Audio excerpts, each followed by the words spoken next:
Today we're going to make an Easter gnome. You need a black colored pencil, a regular pencil, a set of watercolors, and some water. To start, we're going to use a regular pencil to sketch out our gnome. Use the How to Draw an Easter Gnome handout to help you do this.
When the drawing is complete, we're going to add some shading using a black colored pencil.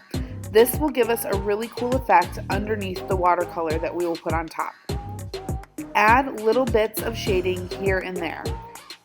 Add more shading where things connect, like under the ears, under the nose, around the shoes, etc.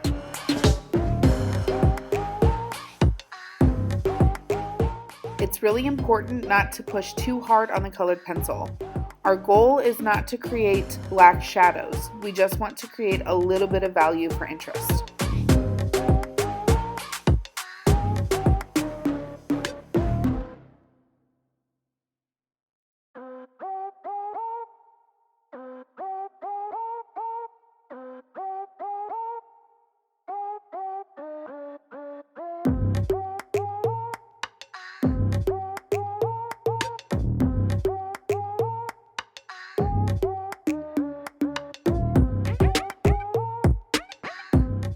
Next, we're going to watercolor.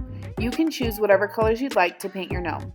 First, dip your brush in the water, then swirl your paintbrush gently in the color that you want to paint. The more you mix, the darker the color will be.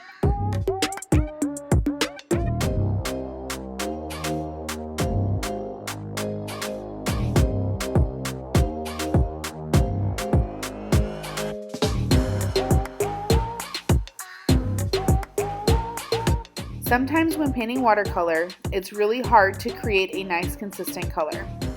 To help with this, we're going to use a watercolor palette. To use the watercolor palette, start by loading one of the wells with a few brushes of water. Simply dip your brush in the water and then brush it off on the inside of the well. Then take a little bit of watercolor and mix it into the water. The less you add of the color, the lighter the color will be. This is really nice for making consistent shades and tints throughout your picture. I'm going to use the watercolor palette quite a bit so that my colors are consistent. I don't want to make my watercolor so dark that it covers up all of the shading that I added with my colored pencil. I'm really using the watercolor as kind of a wash. It's the same step. Add water into the well and then mix in however much color you need. This is also a great tip if you'd like to mix some of your colors to get a tertiary. For example, try mixing a little bit of yellow in with the green or blue in with the violet to get a blue-violet. Please don't mix the watercolors inside the watercolor set itself. You can also grab a scratch piece of paper if you would like to test out the saturation and color level that you've created before putting it on your picture.